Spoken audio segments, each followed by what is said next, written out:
in the case of other family members, those are relationships that need to be nurtured, and there needs to be balance. And there needs to be balance between your professional life and your personal life. And not that you're going to strike that balance every day, but you need to be keenly aware of leaving space in your life for the people who matter the most, and the relationships that are lifetime relationships rather than more fleeting relationships.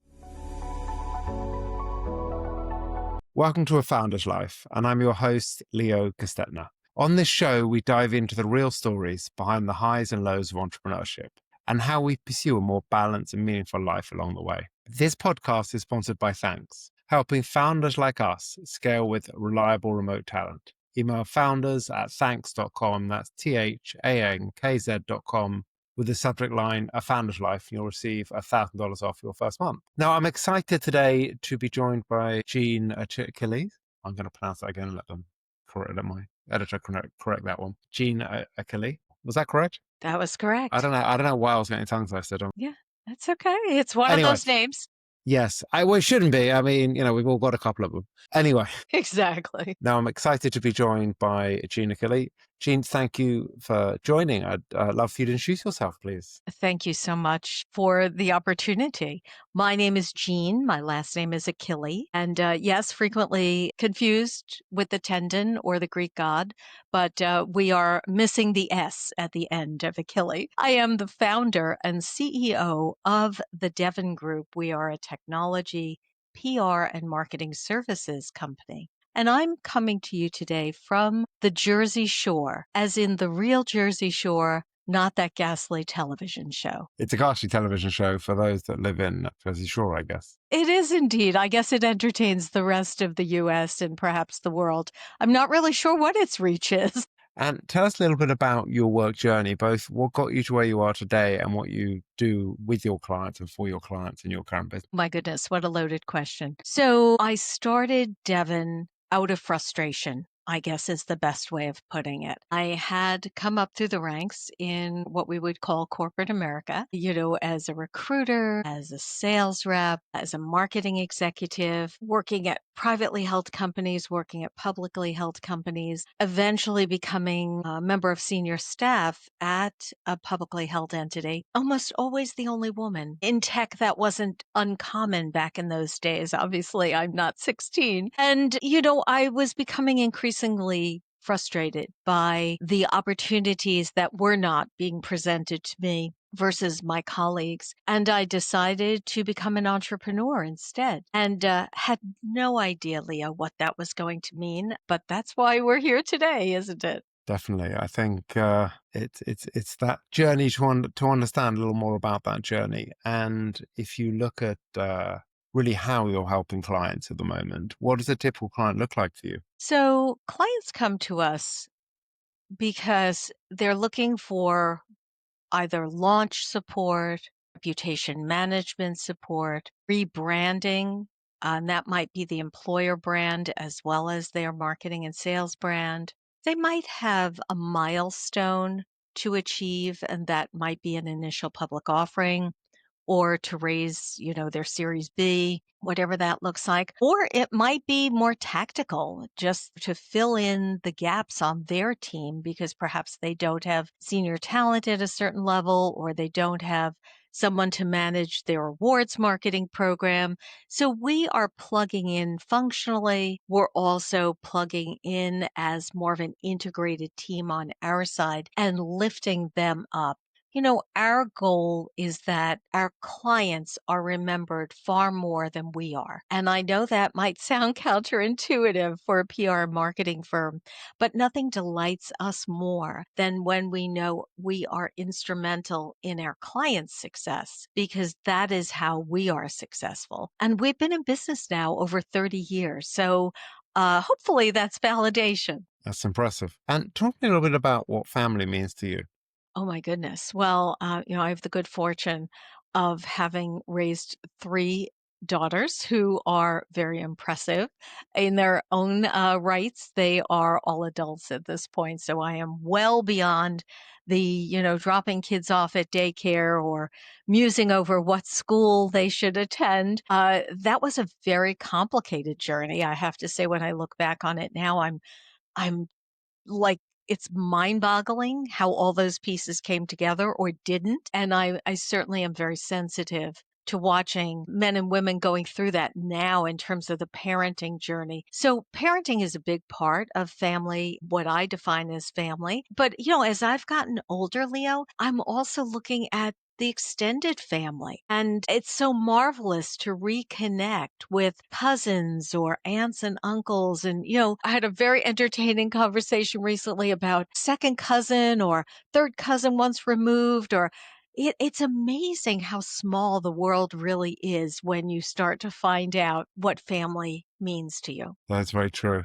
And I think the question really is for some people, family, their children, their cousins, extended family, like you said. Other people, it's friends or it's their pets. I think the Yes. family definition is different for different people. I do have 2 fur babies, and, they are spoiled rotten. I took one of them to the vet the other day, and the vet was talking about the kibble we give them and things like that. I'm like, "Oh, no, no. We cook them chicken, and they have carrots and string beans," and it was actually a very comical conversation. Her eyes grew very large. Like, "Oh my gosh, you are spending way too much time on your dogs." But, you're right. That is part of family too, and in the case of pets, that's unconditional love. In the case of other family members, those are relationships that need to be nurtured, and there needs to be balance. And there needs to be balance between your professional life and your personal life. And not that you're going to strike that balance every day, but you need to be keenly aware of leaving space in your life for the people who matter the most, and the relationships that are lifetime relationships rather than more fleeting relationships. That's very true. And talking about sort of lifetime, what does health mean to you? Whether that be physical health, mental health, nutrition, how does health look? So, I'm not going to pretend to be an expert in nutrition. I should have been an expert in nutrition. My mother was a registered nurse who was doing the Royal Canadian Mounties exercises when I was a child, and also serving nutritionally dense foods. And somehow I walked right past all of that and decided to eat boxes of chocolate instead. That finally caught up with me later in life. And so now, of course, physical activity, commitment to, in my case, a yoga practice, a commitment to eating food that is as close to the farm as possible, and having the good fortune of living in what is called the Garden State here in New Jersey. We have a number of farms around us, and so we have an abundance of wonderful foods that we're able to tap into. But I think it's crucial because you have to look at yourself as a high performance automobile. And if you're not taking care of it and you're not giving it what it needs to fuel it, it will break down and it will be very costly to repair. And it also gives that slow decline later in life, which hopefully by being sensible and being healthy, you can actually allow for a better health span. So forgetting lifespan, I like to talk about health span, but being Mhm. healthy until you die. I And think how does, yeah, sorry, go that's on. very important, Leo. As you said that, I'm thinking of mobility in particular. I think people underestimate the importance of mobility as people age. I see people who are aging and struggling with balance and struggling with mobility, and that's really curtailing their ability to be out there, to make choices, to have freedom of choice. So those are important points to be considering earlier in life. Or at least some point in life At some point in life, yes. before it's too late. Not everyone gets to start early. I didn't start early, definitely came later. And what do you like to do for fun? Goodness. So I'm a huge theater person, and I have the good fortune of living within a commuting train distance of Manhattan. So I make it a point of seeing as many Broadway plays as possible, but not always Broadway. I mean, I really enjoy some of the more avant-garde performances and performance art. I spend a great deal of time in museums. We'll be in London next month at the West End, so I don't limit my theater viewing to just Broadway. But yes, so fun for me would really be the entertainment arts. We also are big jazz fans, so we spend a lot of time following our favorite artists in that regard. Lovely. And how for you does a balanced life look? And I often talk about balance as being that center line. So it's an overall balance. It's not a permanently imbalance, but how does a balanced life look for you? So, first of all, I think you have to have an awareness of balance and what balance looks like for you. And I find a lot of people hurry through life without awareness. They're not checking in with themselves and they're experiencing extreme burnout. And because they don't have any resiliency built into their lives, they can't bounce back. And so I think in my case that balance is daily. If I'm ending my day and I'm absolutely fried, I know I need to unpack the day and see what I could have done differently. But that doesn't need to be a daily practice. It could be a monthly practice, but some level of awareness in terms of what's working for you, what's working for your family and your constituents and your colleagues, whomever, whatever your ecosystem looks like. But checking in with yourself. How are you doing health wise? How are you doing emotionally? Are you snapping at people? Are you more chill? Are you breathing? People lack awareness about something as simple as breath. And I think you're right. It's breathing, meditation, important part of a health routine. I am so envious of people who can meditate. Can you meditate, Leo? I'm curious. Yeah. I mean, I started like 10 years ago, Hmm. and I meditated daily for many, many years.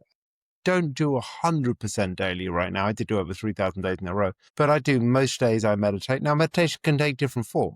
Hmm. Might be a 2-minute meditation. It might be a 20-minute meditation, or it might be a 3-hour run, which I can find is very meditative. So I think it can take different forms. I mean, I learned meditation in many ways with the Headspace app, which I actually really like the simplicity of it. As a Buddhist monk, it's sort of a guided meditation, which I found very helpful when I was learning it. And the way he describes the sort of how you let distractions go, still use in other forms when I meditate or even in daily life. I think it's can be very helpful. I think that's very interesting. You could probably do an entire show on meditation. I love your approach that it takes many forms. I think when we hear the word traditionally, we have this vision of someone, sitting in a cross-legged position for whatever, a half hour.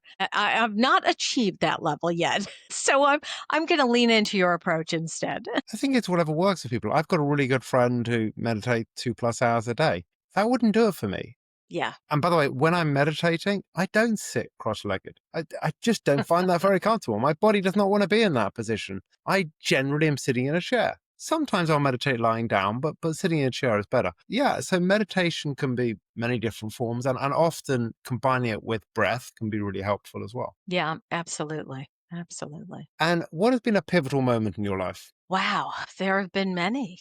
Um, Starting a business for one. I started a business on a Wednesday. I remember this because, everyone in later years said to me, "I'd love to review your business plan. Want to see where the magic happened." I started a business on a Wednesday by making a few phone calls, and by Thursday morning, I had 3 clients. So that was pivotal. That was life changing. Being perhaps an overly responsible firstborn child, I immediately threw myself into what those 3 clients needed, perhaps to the point of almost reaching burnout. But that was pivotal and served as the foundation for a lot of learning, but also has served as the foundation to be instrumental in the lives of our employees, our clients, in terms of my own life, in terms of being a role model to my daughters. So I would say that's a pivotal moment. Love that. And what's one piece of advice you would give to an aspiring entrepreneur?